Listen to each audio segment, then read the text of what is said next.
Sport center kami guys. Si AC mamaya po siya susunod. Kasi si Roxanne ninakantay na kami. Sorry Rox! Wala kami pa kaya. Siya lang yun.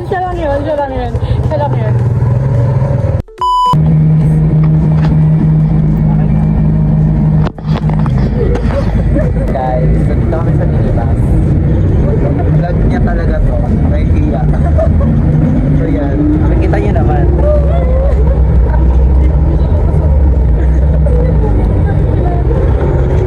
Ako si Kurt. Nandito na sila! Ay, hindi na magpakita sa akin. Kasi lagi na sa ano. Oh yan, sige na. Wala mo ba? Yung vlog niya.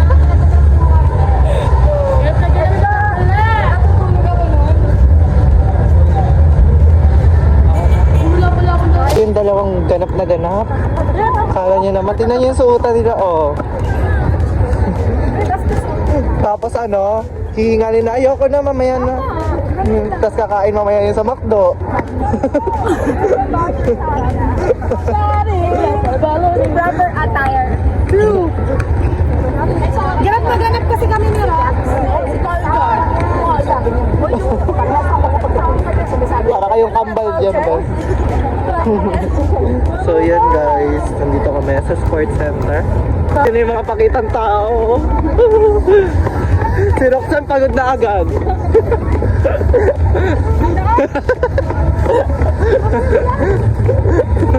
Taya si Dini.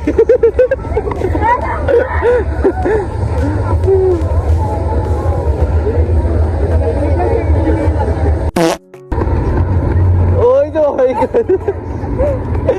Guys, pagod na si Denise. Mga bida-bida, oh. So yan, nandito daw si... Sino? Ay, welcome si Kia! Hi, Kia! Kasi si Rox. Baka nadapa. Nadapa, napunta sa McDo. Kaya kayo na naliligaw. Para nang titrip lang kayo dito, hindi nagja-jogging. Guys, kasama namin yung dalawang ganap na ganap. Same, kala mo na. So, yun sila. Wait lang guys. Guys! Ito na yung tatlong bago. Wala akong pake. Yan na ako! Okay lang yan, expose natin yung airport. Lumiliwanag kahit gabi na. So yan, pagod na sila, mga mahinginan nila lang. Uy, hindi ko Ito, paganda lang ata yung pinunta dito. Mga ano, paganda lang. Thanks, atis maganda. Saan?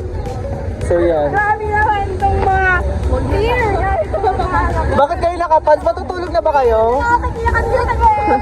Super sa inyong dalawa.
wala kaming update. Feeling ko ba mga 3 minutes or 4 minutes lang itong video na to. Wala naman siya. So, we're going home. Huwag na yung isang charot. Bye, Curbs. Kinukuha niya yung power bank. Oh, ano, parang may something sa legs ko. Ano? Sakit? Hindi, parang may sweet na feeling na yun. Hi, Dave. Bye, guys!